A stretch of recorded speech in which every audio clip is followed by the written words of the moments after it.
Vartej police પેટ્રોલિંગમાં હતી એ દરમિયાન મળેલી બાતમીના આધારે થોરડી ગામથી પિથલપુર ગામ જતા રોડ પર પંચાયત ઓફિસની પાછળ ખુલ્લી જગ્યામાં રેડ પાડીને એક ટોરસ ટ્રક અને ઇકો કારને ઝડપી લીધી હતી. ઇકો કારની ડ્રાઇવિંગ સીટ પર બેઠેલા અર્જુનસિંહ ભીમદેવસિંહ ગોહિલ પોલીસને જોઈ જતા અંધારામાં નાસી ગયેલ ટોરસ ટ્રકમાં સિમેન્ટની આડમાં ઇંગ્લિશ દારૂ અને બિયરનો જથ્થો મળી આવ્યો હતો, જેથી પરપ્રાંતીય વિષ્ણુ બંસીલાલ મીણા,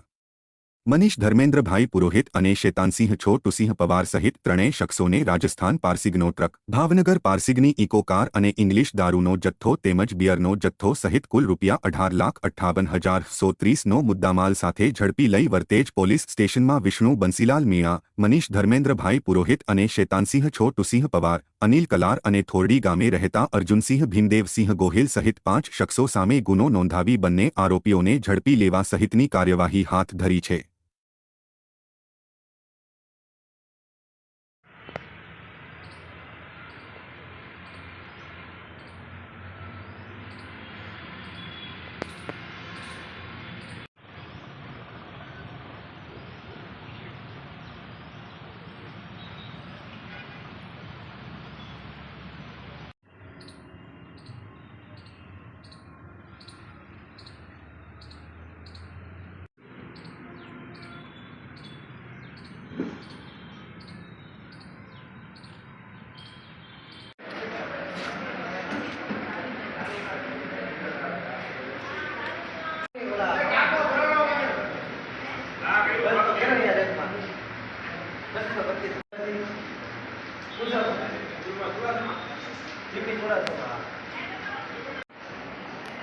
પૂછો